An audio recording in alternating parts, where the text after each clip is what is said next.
I'm Garrett. I'm Katie.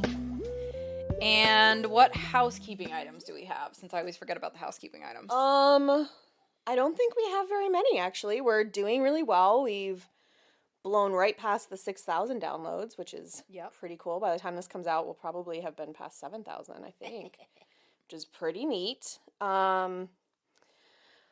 have a lot of new listeners. Welcome. So to the gravy train. Yeah, if you're new. Whoo.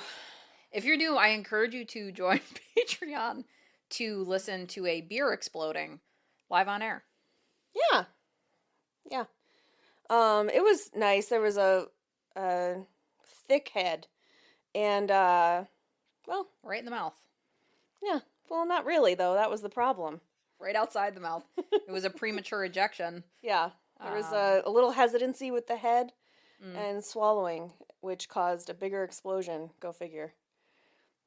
You really leaned right into that metaphor, huh? I absolutely did. Have you met my boyfriend? I feel like... Oh, my God. So welcome to the new listeners. What's up to the existing listeners? And we are continuing our hormone series today. I'm excited. I've been thinking about this a lot, especially with, like, the medical bias stuff and then, like... Yeah, you know what? It is, like, flowing together very well. Yeah. And, like, with PTSD, we talked about, like, cortisol and those hormones and how all that gets triggered. So I've been thinking, like, wow, I can't wait to hear about more hormone stuff. Yeah, and it is, like, wild that now that I'm researching other things, all the things, you know, we say that all the time, like, oh my God, this connects back to, like, X, Y, and Z that we talked about, but you really do realize, like, oh God! Oh my God! Well, I guess you don't have to tune into Patreon to hear a disaster live on air. God. Oh my God. I spilled my water everywhere. Put me to bed. Jesus. God. I knew when I said it there, I'm like, this is a gamble, but it'll be fine. I have it wedged. Nope, I didn't. See, the problem is that you were trying to use my confidence. I was, with a lid that doesn't lock shut. Oh, now, isn't that the lid that you also, like, spilled on your laptop? Like, in your bag one time when we were coming upstairs? Yeah. Yeah. Because I like having, I have these silicone straws. Yeah. And I like them because I have a tendency, I like drinking out of a straw, but when I bring it up to my mouth, I hit my teeth. Yeah. If it's a hard plastic straw or a metal straw, so I got those because I was like, this is perfect. I won't accidentally knock my tooth out or chip my tooth. Problem being that then I can't close the top and I have to leave it open, which usually is fine unless I'm clumsy. Those rare occasions. It never happens. There's definitely not a coffee stain on the cubicle wall at work from you. There's a gigantic coffee stain, and the problem is it's like those soft cubicle walls, so it immediately absorbs. Yes. You spill it and it's like, gone. Can't clean it off. It's there forever. Yes, I have already apologized to the person that's going to be moving into that desk about the coffee stain that I may or may not have caused. Seems to be with drinks primarily that I have a problem. Seems to be some issues. Yes. Anyway, yes, I am realizing that like literally everything has to do with hormones. Everything. Yes. Like all things. Yeah, it's really wild. But great for our content, so. Yeah, endless. Yeah. Endless hormone content. So what did you say we were covering today? We are talking about Poly-Cystic Ovarian Syndrome. We are also, by proxy, then going to cover diabetes. And I also have some infertility coverage. I tried to dip into, like, PCOS and ADHD, so that's, like, real brief that I'll just touch on at the end. But, yeah, it was a lot of information. And it was kind of like the other hormone episodes where, like, I was just going to cover PCOS, but then it just is connected to all these other things. Yeah. It's like, well, I guess we're talking about this too.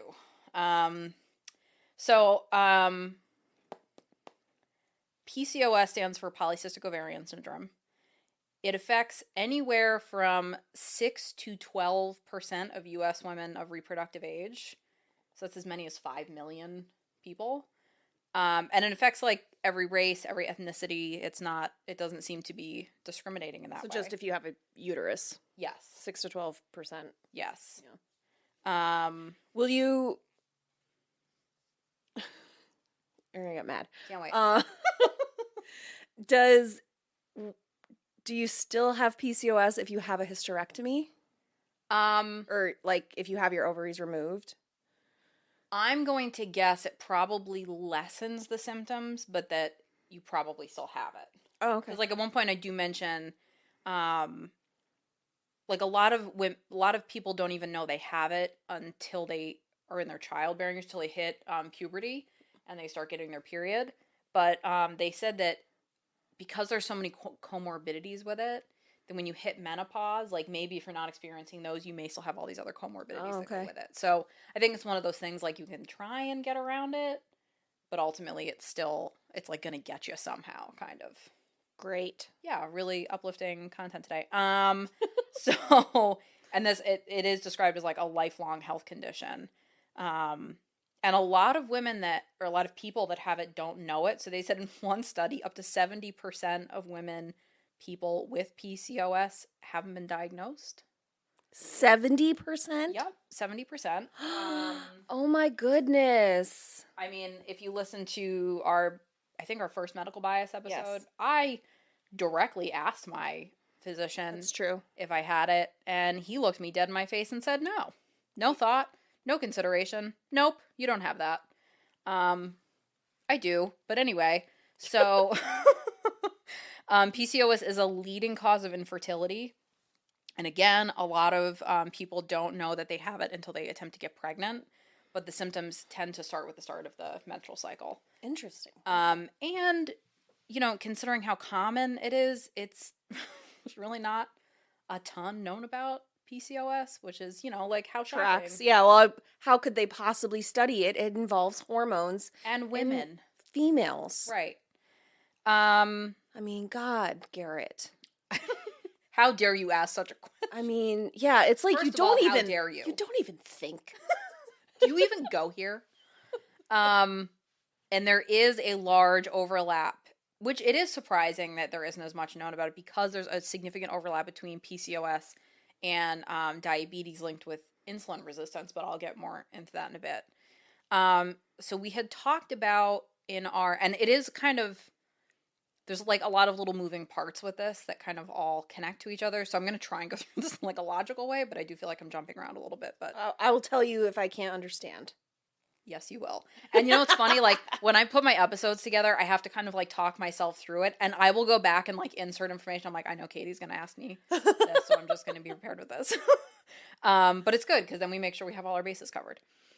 So we had talked about in the menstrual cycle episode, your ovulatory phase is when that mature egg is released from the ovary for the purpose of fertilization. Get out of here, you stupid egg!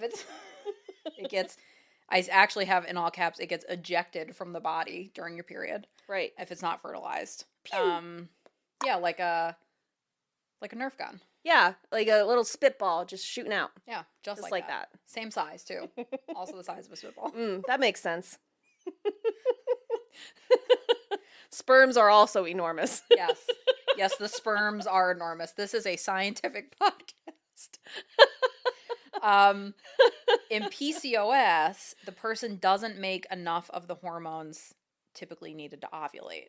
Okay. So when the ovulation doesn't happen, the ovaries can develop these small cysts inside. So it's almost like ovary, like a pimple, like it's something's not getting out. Yeah, so kind of inflamed. And those cysts can actually produce hormones called androgens, which is a male sex hormone. The cysts themselves can produce that. So, like we've mentioned before, that everybody, it doesn't matter your gender identity or your biological sex at birth, no matter what, everybody has a balance of male and female sex hormones. Yes. And there's a ton of different hormone imbalances that can happen. So PCOS is one of those hormone imbalances where you have too much of the androgen hormones. Is that where the word androgynous comes from? Probably. Probably, yeah.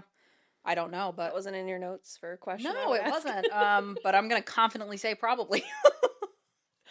So, but that makes sense, though, because isn't PCOS also linked with, like, more like dark or thicker body hair. Oh yeah, there's a whole list of symptoms. Yeah, like if you're having more male yeah sex hormones that you would have. There's a whole list of symptoms that cause a lot of it probably is androgynous. That's probably where it comes from. So people with PCOS having those high level of androgens, it's usually only present in small amounts for women. Without PCOS. Without PCOS. Yeah. So those androgens can disrupt ovulation, menstruation, and cause a lot of the symptoms that people experience. And they already exist in people with PCOS at that higher level, but it's then made worse by the cysts. So if you have PCOS and you've had, like, say, an ultrasound of your ovaries, your provider may have mentioned, like, a pearled appearance to your ovaries. So that's meaning that those eggs that haven't fully matured and then triggered that you don't have that that hormone, that luteinizing hormone that's causing that to be released, or enough of that causing it to be released, you hang on to those little follicles with each menstrual cycle instead of the egg ejecting and the follicle, like, dying off and disappearing. Right. So you wind up collected inside your ovary what looks like a string of pearls because you have all of these little follicles that haven't gone away. So those ovarian cysts are like little fluid-filled sacs. You're welcome for that one. Tune into Patreon for more fluid-filled sac discussions. Oh, yeah.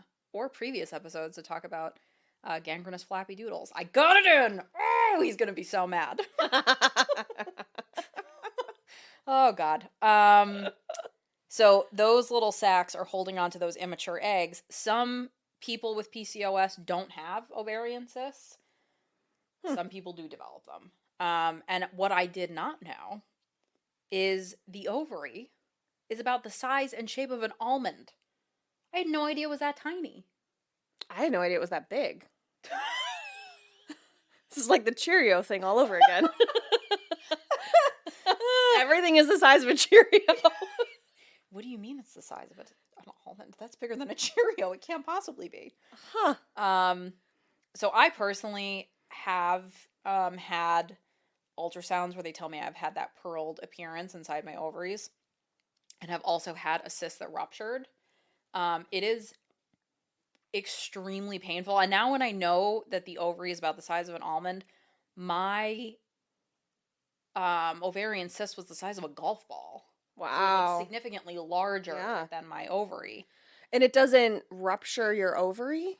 It can. So, like, I lucked out in that when mine ruptured, I didn't have, like, extensive bleeding. I didn't have infection. You can have a torsion where it twists with your ovary and it can, like, kill your ovary, basically. Mm-hmm.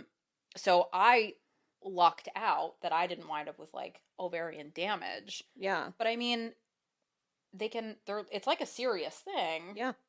They basically just, like, gave me pain medication, and I basically laid in bed for a week. It took like a week to pass. I mean, and it was the pain, the abdominal pain was so intense. I couldn't stand up straight and I was dry heaving.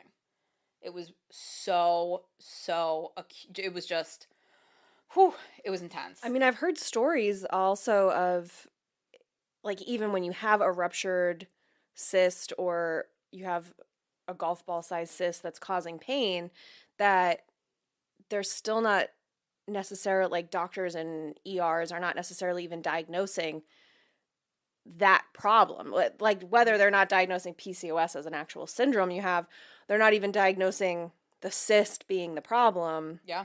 They told me I had a UTI. Yeah, like nondescript abdominal pain. Yeah, because I was still, I think I was 17, so I went to peds. Mm-hmm. And they were like, you probably just have a UTI. I was like, I don't have a UTI. I was like, I would have known before this point that I had a UTI. And a UTI pain, as somebody who had a very severe one once.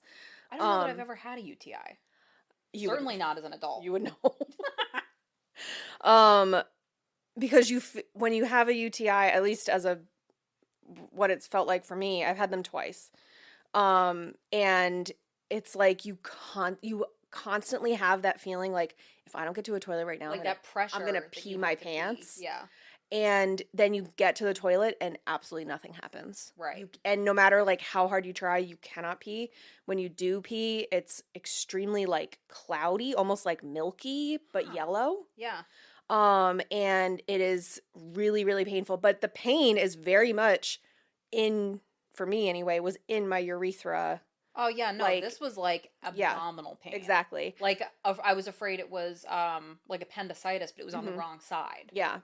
So it was very different pain than UTI. Well, and it's like, I feel like also with a UTI, like you're going to have UTI symptoms before you reach the point that you're dry heaving and you're in the ER. Well, if that was the case, then you would have, I think, you would have like blood in your urine. Right. Like in my head, even as a 17-year-old and sitting with my mom who is an RN, we're both like, no, there's been no, I was not the type of kid to not tell my mom if I thought I had a UTI.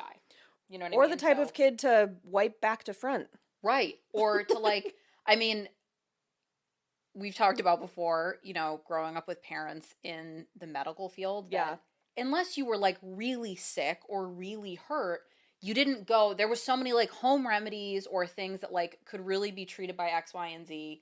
You had a parent that could tell, yes, this is something you need to go to the doctor for. No, this is not something you need to go to the doctor for. Right. So for me and my mom to both be like, oh shit, this is serious. We need to go to the emergency room. Right. Unheard of. Because if it's a UTI, like you go to your GP and you're like, can you call in the script for the sulfur pills or whatever the fuck? I definitely have a UTI.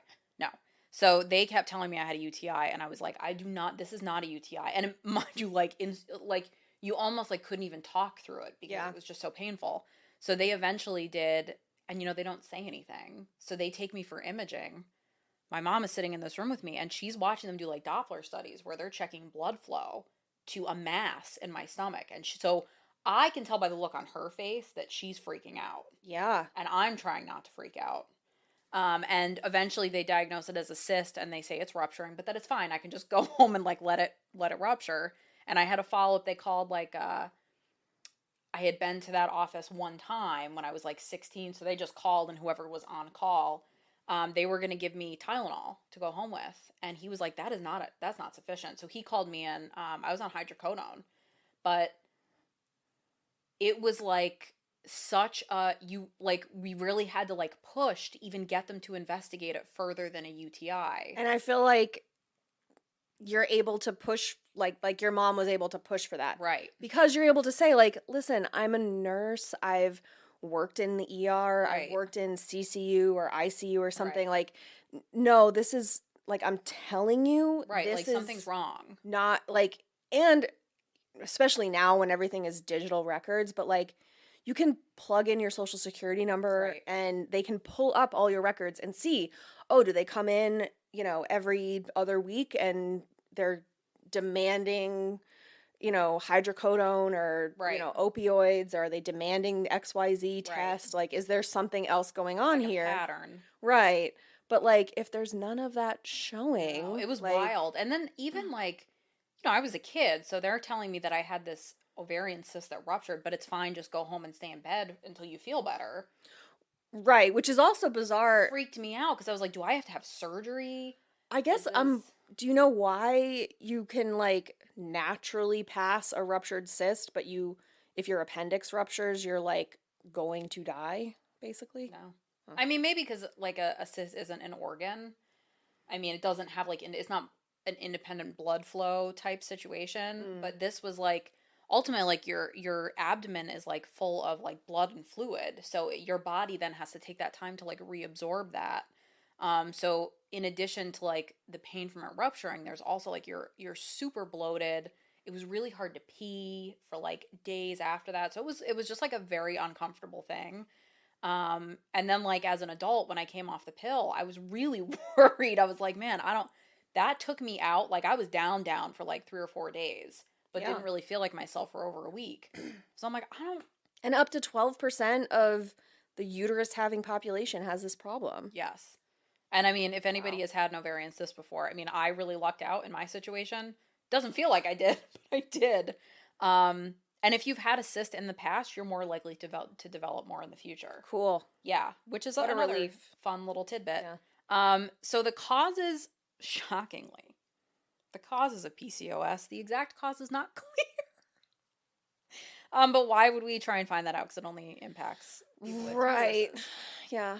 Okay. So up to 70% of people with PCOS have insulin resistance, meaning that their cells can't use insulin properly. So this is kind of how I started down this diabetes rabbit hole. So insulin is a hormone from the pancreas.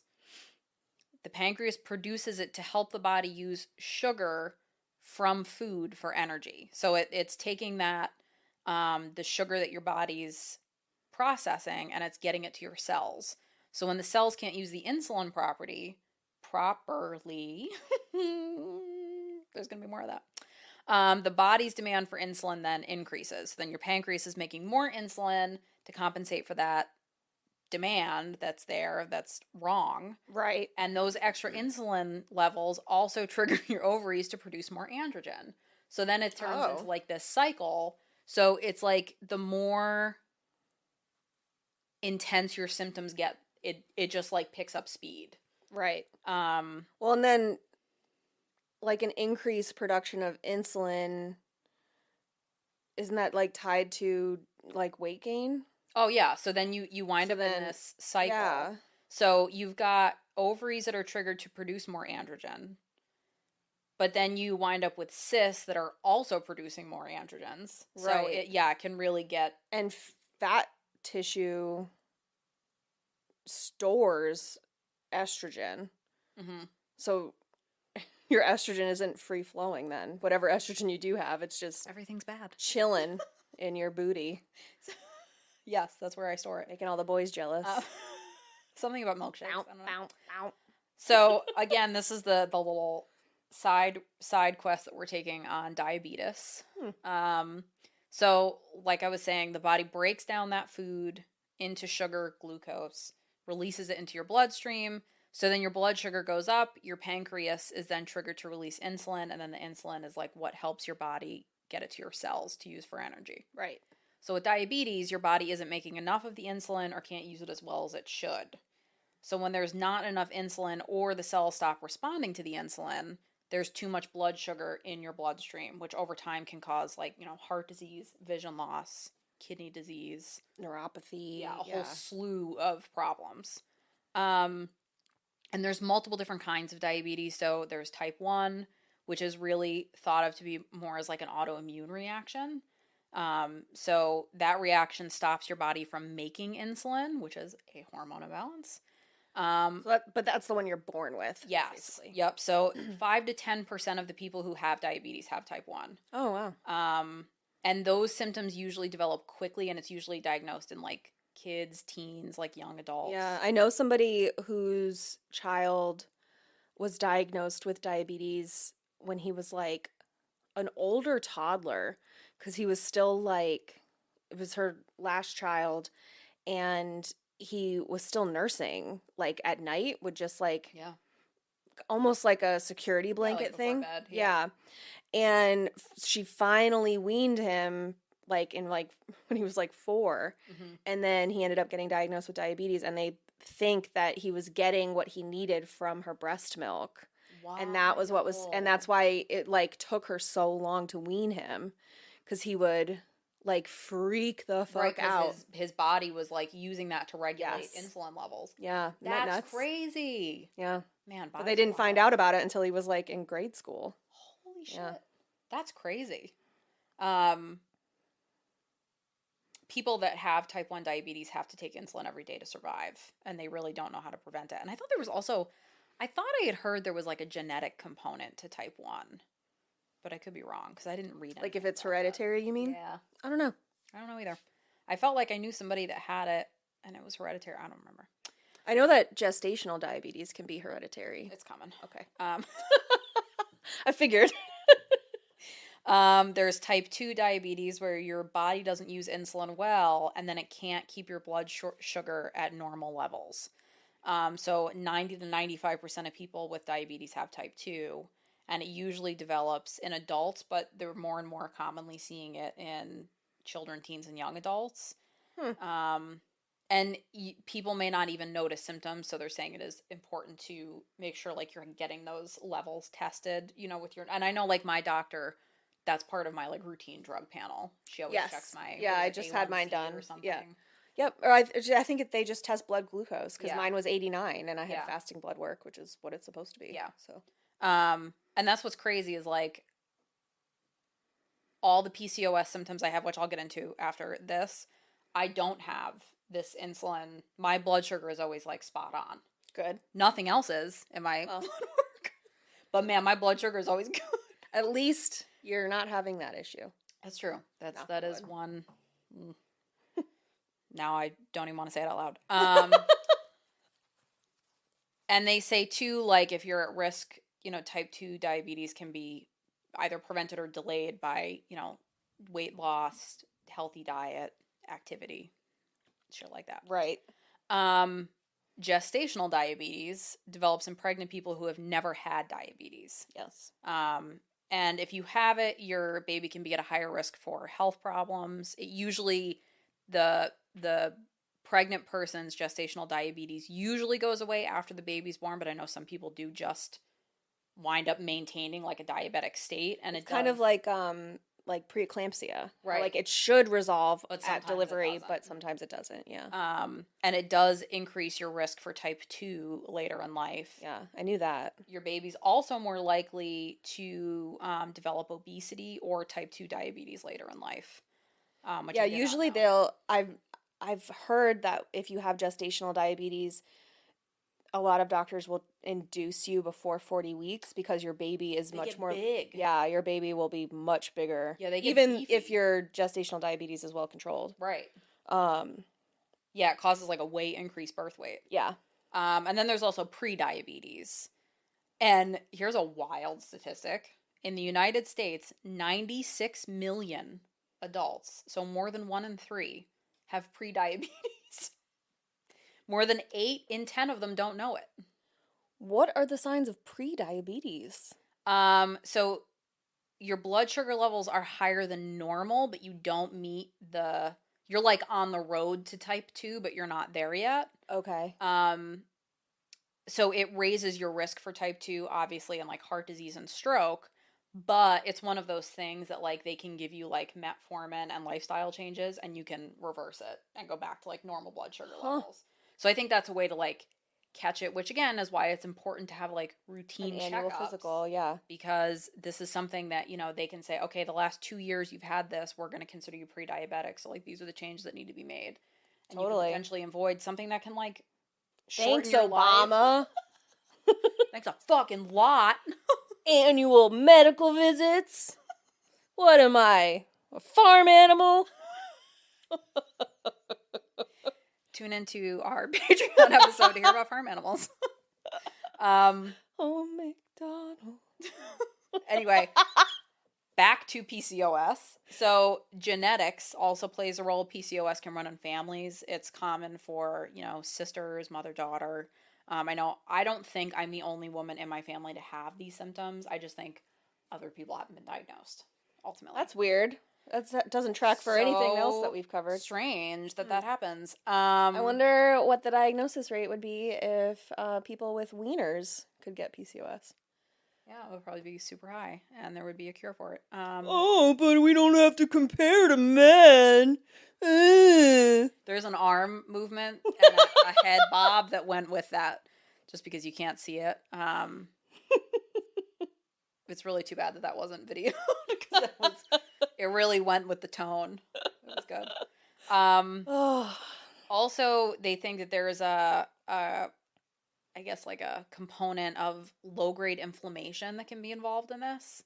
So your white blood cells are making a substance in response to infection or injury, and you kind of are always running with that low grade of white blood cell activity.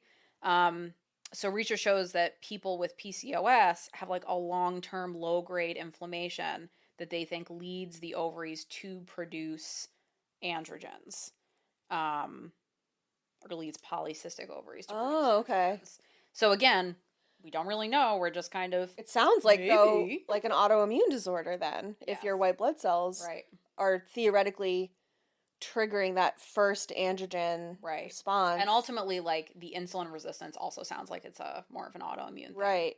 I will say, like, especially that it comes out, like, once you hit puberty and you start menstruating, that's when you start actually, like, seeing those symptoms play out. Definitely. It makes sense, but that's also how I ended up, or how, like, so my clotting disorder, von Willebrand's disease, that's how it was discovered, because this guy's daughters kept hitting puberty and would hemorrhage to death with their first menstrual cycle. Holy shit. Yeah. They had a more severe form than I do, but... I just thought it would be important to mention right now. But, like, that's how they discovered it, and Holy it was, like, shit. like, everyone in his family had it, but the daughters were the ones that, like, once they hit puberty, so, like, it turned to this whole thing of, like, well, why is it, you know, like, why are they bleeding to death with their first menstrual cycle? So like, weird. that's weird. Yeah. Maybe we should, like, look into that. Huh. But, yeah, it wasn't about it starting at puberty. Like, they had it since birth. It just, that's where something happened that made you notice the problem, which it sounds like that's what this is. Yeah. I can cover that on a different episode. Oh, we probably should. That would be an interesting episode to do. Because now we have no bosses, so we can do whatever we want. It's true. So that, you know, long-term inflammation can also lead to, like, heart and blood vessel problems. And then you've got also the component of obesity can, you know, increase insulin levels and can increase inflammation and then make PCOS worse. PCOS was described to me as, like, a spectrum diagnosis, which as time goes on, I feel like everything's a spectrum diagnosis, but anyway. It's not an excuse to not treat it or study it, though. Like, correct. So some people just have one symptom, others have all the symptoms. The symptoms include, oh boy, missed, irregular, very light, or very heavy periods.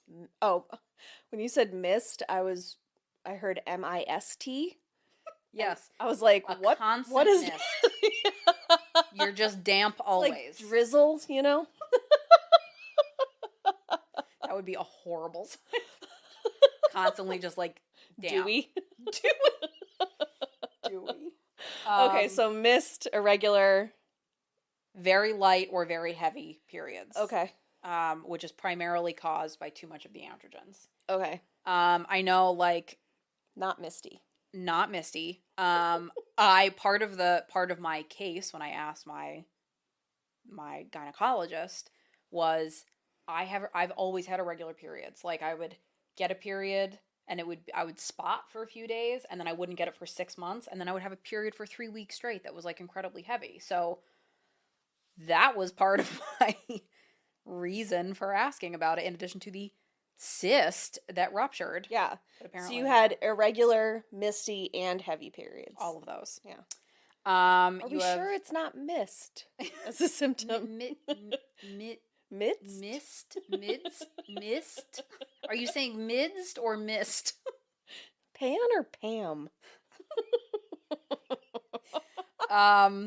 Ovaries that are large or have many cysts, like I was saying. So they're the size of 2 almonds. 2 almonds. It's like almost a handful. Like a walnut instead of an almond. It's a pecan. Macadamia nut. Those are nice. Those would be tinier. I thought macadamia. What are Brazil nuts? That's what I'm thinking of. Yes. The ones that are like little bananas. Yes, the macadamia nuts are little guys. They look like chickpeas, I think. Oh, I thought that was a hazelnut. I think those also look like, but I think they're brown. Tune into our new podcast about nuts, Nutcast. That would also go with Patreon, actually. Yeah. We're talking about nuts a lot today. Yeah, we are. Sorry, everybody. So like I said, like, my ovaries had that pearled appearance where I had all the follicles in there. Excess body hair, including on the chest, stomach, and back. And the name of this I see all the time, and it's one of those words that I read all the time, but I never say out loud, so I don't know the correct way to pronounce it. Okay. Do you want to say it now? Hirsutism? Hirsutism? Hirsutism. Hirsutism. Hirsutism? Hirsutism. I don't know. Hirsutism sounds right. Correct me if I'm wrong, I guess. Weight gain, especially, like, around the tum. I've also seen it described as, like, kind of having an apple shape. Okay. Acne or oily skin, which is also from those excess of male hormones. Male pattern baldness or thinning hair. infertility, skin tags on the neck or armpits, dark or thick skin patches on the back of the neck, in the armpits, under the breasts, which is also tied to that insulin resistance. Oh, okay. And headaches, thought to be caused by hormones. And then I've also seen like depression and anxiety looped in as symptoms. Or track. Yeah. Remember that post I sent you on Instagram that said like cysts, like people end up with cysts in their underarms from shaving? So we're going to talk another example of TMI. So I every time I shaved my armpits, I had like razor rash, and it would like, so I would put deodorant on and then it would burn. So I would try and wait like as long as I could between like shaving my underarms, and eventually I gave up and I was like, you know what? We're just going to let these little ladies be free. So I just am au naturel and don't shave my armpits anymore, much to the chagrin of people in my life sometimes. But you trim it. It's not like trim it, and it's really braidable. It's really not bad. And you know what? It's honestly been kind of empowering because I feel like you can't fucking tell me patriarchy. But anyway, Katie randomly sends me this article. She was like, "Hey, I just saw this thing." And it was an article about how that symptom can be caused by PCOS, and then I threw my phone across the room. Yeah, Garrett got real mad about it. But yeah, no, it was like something I happened to see on Instagram, and it was like this, and I don't even know, it was like from the New York Times or something. Yeah. Like it was like a reputable source. It wasn't like some bullshit influencer or something. No, or like a doctor stuff. Or something was talking about something. It. And it was like about how underarm cystic acne or cystic acne infections or something is tied to PCOS. And I was like, hey, this might be explaining why you had such a problem with that. Yes. Because it wasn't just like razor burn. It was like... No, it would be like a breakout cysts, in my armpit. And you don't have that problem when you shave your legs. Like, you shave your legs. Yeah. And so, the other thing is, like, so I've always had... I definitely have to, like, stay on top of washing my face and using a proper moisturizer because my skin will break out. But when I had the Mirena IUD, which is a terrible combination specifically for people with PCOS, I wound up with cystic acne on my face, like, constantly. Yeah. I would have these, like, huge, like, painful... red like lumps, especially I get them all like around my chin is always where, even now where I get them. I got them a lot in first trimester, which I'm assuming is the hormones being all over the fucking place. But anyway, at least everybody with pregnancy complains about acne, I feel like. Yeah, it's like it's one of those things, either they have great skin or acne. Actually, no, they're all just glowing skin from the acne. The sheen. Yeah. Of the sweating that you're doing all the time. I'm sweating right now, and I don't even know why. I'm sitting still. And I always get sweaty when we record. Whenever we, like, step out of this room, I end up being like... It does get real toasty. Oh, it's cooler out here. I was actually kind of warm. Are we full of hot air? That can't be it. No. So, yeah, like, I have the periods. I have the cystic ovaries. I definitely have always had a mustache. Yeah, I would say like kind of oily skin. My hair is definitely thinning, like at my temples, and I feel like a little bit like on the crown of my head too. And obviously infertility, which we're going to talk about in a bit.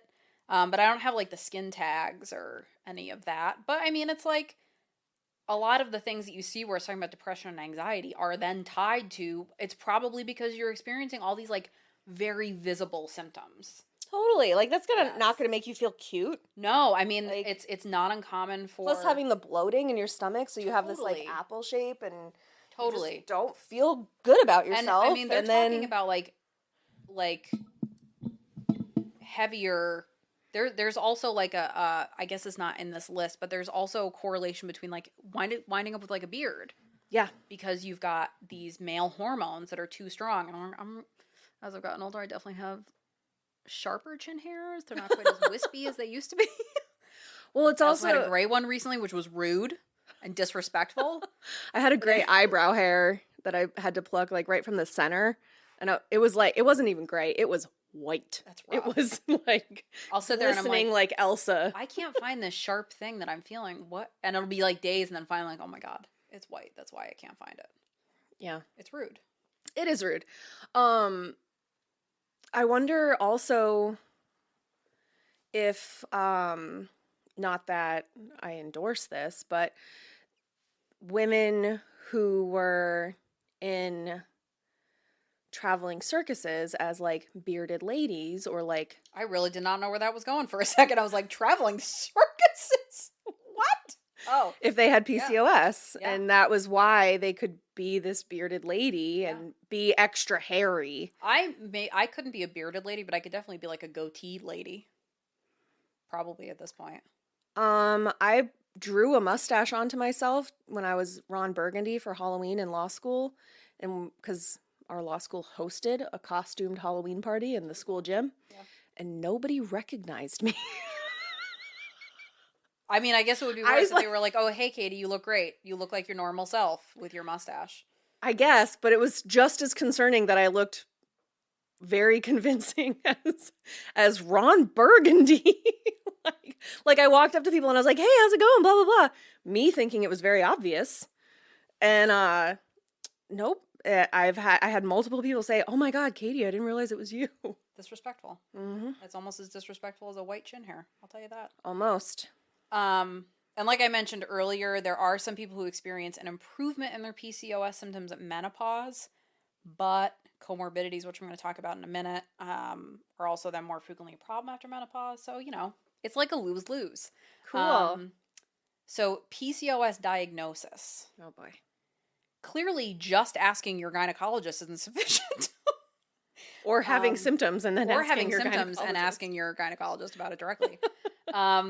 So it tends to be a combination of things: medical history, talking about your symptoms, a physical exam, likely involving a pelvic exam, and they want to check the health of your reproductive organs. It says inside and outside of your body, but I definitely saw a provider. I keep all of mine inside my body. I do tend to store mine internally. Yeah.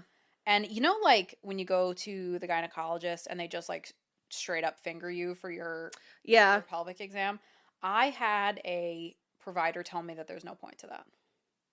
She was like, it doesn't accomplish anything. Which, as she said that, I was like, yeah, I mean, it kind of makes sense, because like, what are you feeling? If you want to feel my belly, if you want to palpate my stomach, you can palpate my stomach. I guess my understanding was that they were, because like when I've had it done, they were pushing down on the outside of my stomach as well. So I thought they were like pushing my buttons into their fingers. Pushing up my buttons, baby. That's what that song's about, right? Definitely. Well, I remember one time being like, oh, when they were doing that, I was like, oh, are you checking to see if there's another ovarian cyst? They were like, nope. And they just kept going.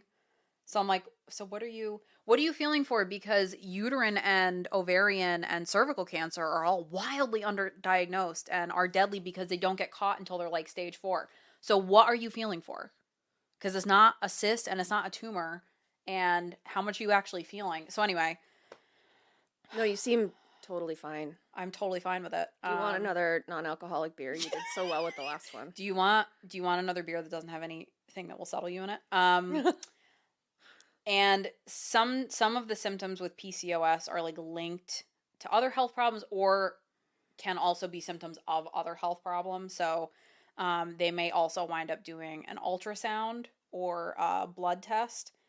As a heads up, in case you don't know, the ultrasound will be a transvaginal ultrasound, more than likely. Yes, that means that they put a stick inside your vagooter, like it's like a very long, straight dildo with a plastic bag on the end. And you know what's better is they call it a wand. Yes, little Wanda.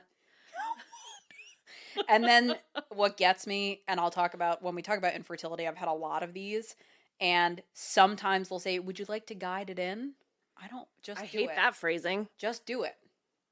I don't want to reach under this paper towel smock and guide it in for you. Just I've had one ultrasound my whole life. Oh God, I've had some. And it was like a year ago. But it was transvaginal just because I had to switch my birth control. It wasn't like a huge issue. Mm-hmm. But they did an ultrasound just to make sure there wasn't something else going on because I have like a family history of like fibroids. Mm-hmm. So I just wanted to make sure that it wasn't something like that. Yeah, reasonable. And also good to like, just from like a medical perspective, I feel like having a baseline So we knew at this point that you did not have them. Totally. Actually, my doctor, my GP, I just had my physical, and he said that there's a new recommendation out that having a baseline mammogram done once you're 35 is the new recommendation. So I'm having a mammo done next month. It's not painful. Yeah, I'm not based on your experience. I'm not I was expecting it to be painful. I was terrified when I went in because you heard all these horror stories. Totally. And no, it was like super gentle. They had like a new machine that's like very high tech. And he actually said, my GP said, it was funny because obviously he didn't know that we had that conversation about like the aging tissue, but he like explained that like as you get older, your mammary glands are replaced by fat tissue, which it looks like more dense tissue on a mammogram. So he's like, if I call you and say, I want to do an ultrasound just to make sure, don't panic. It's just because that's what happens to breast tissue. Yes, like when but he like explained it before it happened. Nice, I love my doctor. Yeah, because like I went and they did both. Yeah, and like when my mammogram was fine, but when they looked at the ultrasound, I had dark spots on the ultrasound and like briefly panicked. And they explained to me like, this is just the loss of. Yeah, they're basically telling me like your titties are getting old.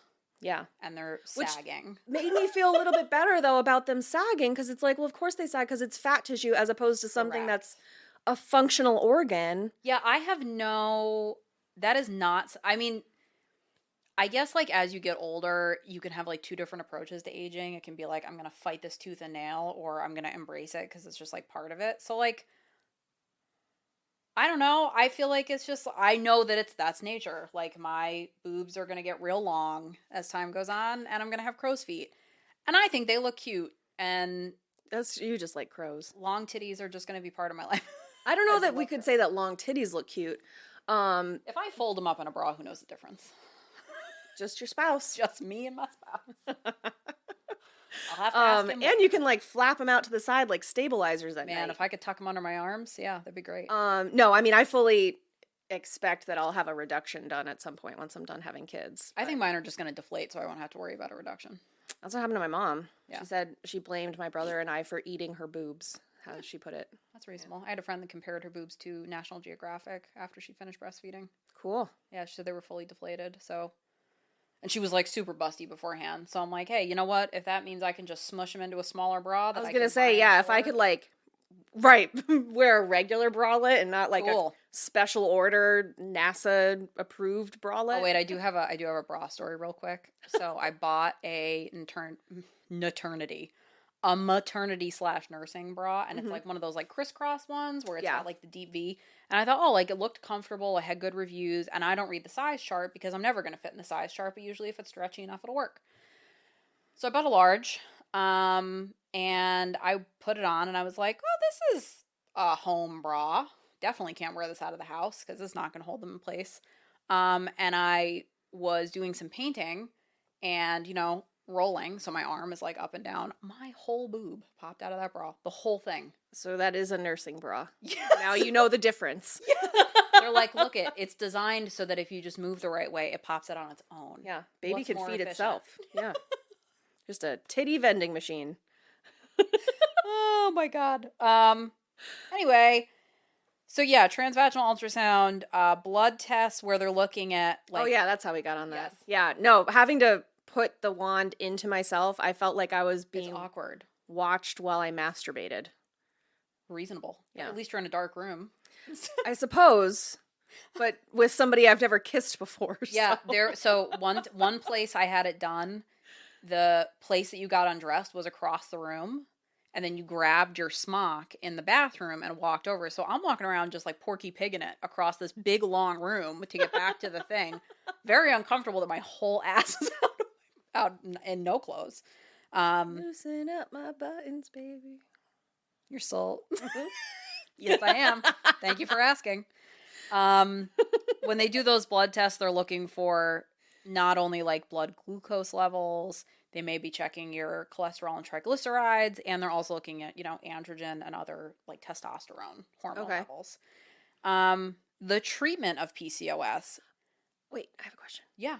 Do any of those things show up when they test your thyroid in a blood test? I don't know, because I know I've had them check my thyroid level before. I think it's part of my normal panel of blood work. Yeah, mine too. I don't know. Okay. They didn't mention anything about your thyroid levels with this, but you know what? I'm assuming if you've got like some of the insulin resistance and the weight gain, that they may be thinking that's also hypothyroidism. Mm-hmm. And that's actually before. Yeah, I know I had them tested at one point when I was having trouble, like having problems with weight. So treatment of PCOS. I was the finishing number on this section was, it shook me. There's like a lot of different approaches to this, and it definitely depends on like your overall health, how severe the symptoms are, and like what your plans are, like if you plan on becoming pregnant. So like before I was at that point in my life, they had me on the pill, and that's something that they kind of use to control the symptoms anyway. So that's going to kind of restore your hormone imbalance and lower your androgen levels anyway. It'll help regulate ovulation. I thought birth control completely prevented ovulation. Not necessarily. Oh, if you're taking the duds, then no, you would still ovulate, right? No. No, because you'd ovulate about 2 weeks before you start bleeding. Yeah. So hormonal birth control pills can prevent ovulation, but that's why it's only 97% effective, because... Which I've also read things that ultimately it's more like 75% effective, because if you're not taking it like militantly. Right. But yeah, so that's why the efficacy rate is what it is, and they can't say it's 100% effective, is not necessarily because of non-compliance or forgetting a dose or not taking it at the same minute every day. It's because in some people, it doesn't actually stop you from ovulating. It just stops you. It still triggers when you take that week off. It triggers menstruation. So then whatever potential ovum had attached is evacuated. Ejected. Yeah. Oh, I didn't know that. So, yeah, you can still ovulate when you're on the pill. It just depends on what type of hormone cocktail is in it. Yeah. And how that works for you. Right, like your own internal chemistry. So it does help regulate ovulation. It does relieve symptoms. It's supposed to help with like excess hair growth. It does help prevent against endometrial cancer, and it improves acne. Endometrial cancer? Oh yeah, that's another like long-term thing to look out for. I'll get to that in a minute. They can also give you like metformin or diabetes medications, which are used to lower insulin resistance. Can also help reduce the androgen levels because it's improving your insulin balance. Helps slow your hair growth issues. And helps you ovulate more regularly. And they will sometimes do that for somebody who's looking to get pregnant. They'll do a combination of metformin. And metformin can also help, lower blood sugar, can help balance your menstrual cycle and help you lose weight without like being on the pill. So they'll do that for people with PCOS a lot. They tried to do that with me. I looked like I was pregnant. My stomach blew up. I had such intense side effects from it. I did it for like a month, and I was like, I can't. The metformin? Yeah, I was like, I can't do this anymore. And I don't have the insulin resistance component to my PCOS. So then they also recommend like hair removal medications and things like that. Ultimately, they're always going to recommend a change to diet and activity because it can help you lose weight, which can help reduce the symptoms or reduce the severity. And if you have the insulin resistance, long term, that's always going to be good. That recommendation is so frustrating though, because it's like I understand. So generic, and it was mentioned 100 times. I tried to like take it out when I could, but and like I understand that sometimes that really is the answer to the problem. Like with prediabetes or type 2 diabetes, like losing weight can solve that problem, but it is so frustrating because it like. I mean, I think we're all human. Just give me the pill that fixes it. And PCOS makes it much harder to lose weight.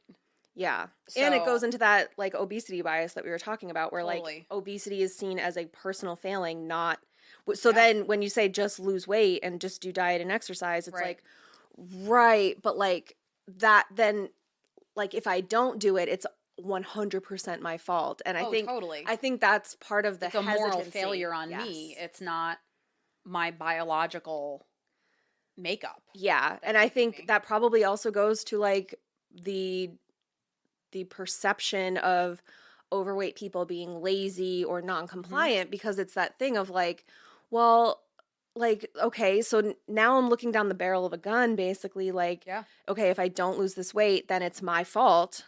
And there, you know, like, so you just get stuck in this like doom spiral. For sure. Which like is super easy to do.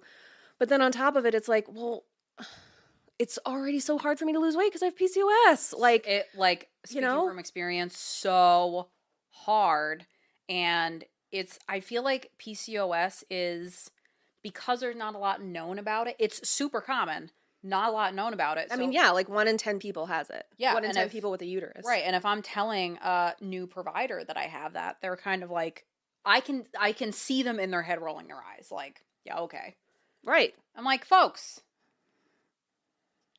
things that it can cause. Well, hold on. Let me just mention this. One of the treatments. Okay. I scrimped when I read this. Oh, boy. They can do a surgery as an option to improve fertility if the other treatments don't work.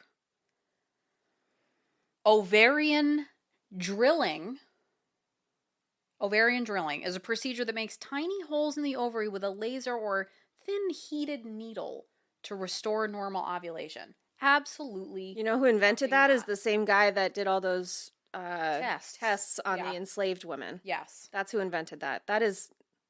I read that. I was like, that is fucking barbaric. Why would you make holes just so that the egg comes out? I don't get it air. Do they know? Like when you have a cut and you have to like expose it to air so it dries out and I heals? don't know. I read that and I was like, that is absolutely not. If somebody said to me, we want to do ovarian drilling, well, I guess I'm never going to get pregnant. Ovarian drilling, like... Drilling. Like a Keystone oil pipeline? Yes. Like, what the fuck? For oil. So I was very angry when I read that. And then they also recommend shit like hair removal, like electrolysis and stuff. Like, oh yeah, fucking thanks a lot. Well, it's treating a symptom. That's not treating the syndrome. I can also tell you, knowing people that have PCOS that have had hair removal, it is not as effective. Mm-hmm. Because this isn't like regular hair growth. Right. There's a reason your body is like producing that hair. Right. And lasering it off is not fixing. It's correct. It's completely treating a symptom, and you're going to spend a ton of fucking money, and it's not going to be as effective. And even if you don't have PCOS, my understanding is that you will repeatedly have to have electrolysis done over the course of your life, because your hair follicles will naturally regenerate. Yeah. So you will ultimately continue to grow hair in whatever area. Like as far as I know, I don't have PCOS. I had it done on my mustache for a little bit. Yeah. And it was super painful. And guess what? I still have a mustache. But I embrace it a little bit more now than I used to. Yeah, I was just, aging where you just can't be fucked. Yeah. I'm just like, yeah, you know what? I mean, I'll pluck the really offensive ones, but yeah, or just use like a bleach strip, like whatever. Yeah. It is what it is. Like, I can't. Totally. I'm not going to spend hours of my life waxing my mustache off. If I have a special event, if it's a special occasion, yeah, I might wax my mustache. Like when you were forced to trim your armpit hair before that wedding? Yes, I had a wedding to go to, and I had to. It was requested if I could please trim my armpit hair. Tame the beast. Yes. Put a muzzle on them fuckers. I'm kidding. Katie is on one today. I really am. Oh man, I'm hyped. I would also like to add that before we started recording, she had her backpack sitting on the floor, and my old ass dog went into her backpack and found a cookie and was trying to eat through the plastic to get to it. This dog does not have teeth. There's no teeth. He has hardly any teeth. But don't worry, he was still determined to get to that. And then she caught him, and he was like, what? I was just telling you where it was. Just letting you know it was here. You don't want to get stale. Anyway. So comorbidities of this cluster of symptoms. Metabolic syndrome, which is a combination of high blood pressure, high blood sugar, and high cholesterol that increases your risk of let me rephrase that, cardiovascular disease. It said heart and blood vessel disease. What the fuck? Cardiovascular You're trying disease. really hard to not plagiarize. Yeah, I'm like, heart and blood vessel disease. Okay. We'll just say cardiovascular disease and stroke. That's cool. You already have 2 of those things. I only have 2 of the 3. Yeah. So it's not. You don't have metabolic syndrome. Melanonic syndrome. Meldabanamin. Yeah, well, this is another one I'm not going to be able to pronounce.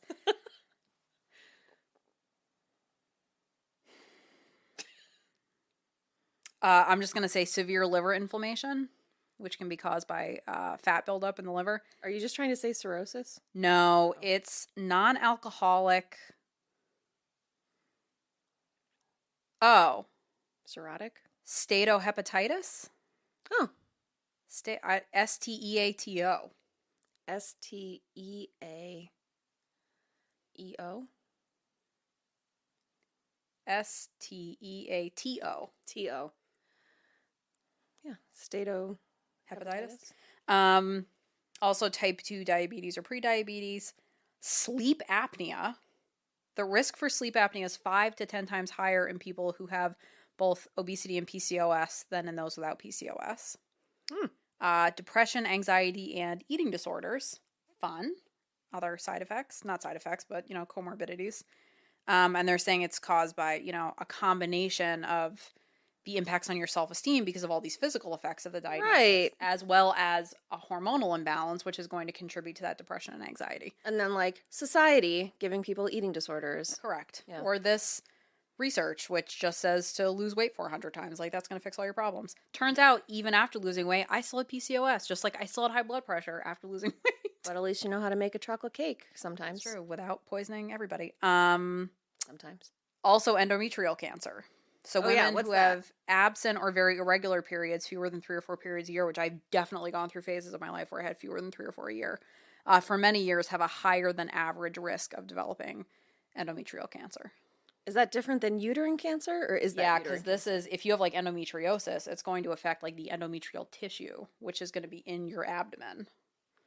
Well, your endometrial tissue is the lining of your uterus versus your uterus. Right, but you can still have endometrial cancer without having endometriosis. That's my understanding. Yeah. If you're a doctor. I was trying to think of a more specific type of doctor, and I was like, just a doctor. An endometriologist. Yeah, if you're an endometriologist, let us know if we're wrong. I had no, it makes sense that would be a type of cancer because it's an organ, I guess, but yeah. But whoa, I've never heard of that before. At this point, I just feel like anything can have a cancer. Yeah. You name it, it can have a cancer. I didn't know penile cancer was a thing for a really long time. So, so this conversation on PCOS / diabetes / infertility had surprisingly, so strange, run a little long. So we are going to snip it right here, and you can tune in next week. Snip it. Like in Austin Powers when he's like, zip it, zip.com. That's why I was thinking about it. I was like, why is that ringing a vague bell in my head? You can zip it and listen to next week's episode for the conclusion of that conversation, where we finish talking about all of those fun hormone things. Yeah. And we will see you next week. Yeah. In the meantime, you can join our Patreon at patreon.com/thebarsanklehigh. Make sure you review us on anywhere you can review us, 5 stars preferably. Oh my 5 stars or bust. I'm just kidding. But if you're on Apple Podcasts, if you actually leave a 5-star review and write out a review with words, it really helps boost our visibility and gets us out there more, which is really helpful just on the business side of things. And we really appreciate it and love you. For our self-esteem, because it also makes us feel better about ourselves. And if you want some merch, you can go to bit.ly/anklehighmerch, all one word. And yeah, one more time, because we talked about period stuff today, you can go to somedays.com and use the promo code The Bar is Ankle High at checkout for 20% off your order if you want some more natural or homeopathic, I guess, period pain relief. Yes, like some true comfort items. Yeah, I mean, I'm obsessed with that heating pad, so. Oh my God, I can't wait to use that. Yeah, I'm really pumped. And that balm. Yeah, the cramp cream. Stop calling it. Just a funny word to say. It's just the LM noise that you're like obsessed with. Calm balm. Oh my God. But until then, remember to be kind to yourself because the bar is ankle high. And periods can hurt. Bye. Bye. Thanks for tuning in. We'll be here next Thursday with another episode to tingle your ear holes. In the meantime, the best way to support us is to follow us on Instagram at The Bar is Ankle High and to subscribe and leave us a 5-star review on your preferred podcast streaming platform. It seems really simple, but it really is the best way to help us out, especially whenever you can actually write out a review. Great news! We have a new merch store that ships internationally and allows you to customize your merch on an endless array of products. You can head over to bit.ly/anklehighmerch to check it all out. If you want even more ankle high hot takes in your life and have a few dollars to spare, you can also join our Patreon at patreon.com/thebarsanklehigh. There's 3 different tiers to choose from: $2 toe rings, $5 anklets, and $10 limbo champions. Everybody gets monthly horoscopes written by yours truly. Anklets get bi-weekly Dysfunction Junction episodes, and Limbo Champions get all of that plus ad-free episodes, and they get added to our close friends list on Instagram. So head on over to patreon.com/thebarsanklehigh and join today. Until next Thursday, remember to be kind to yourself because the bar is ankle high.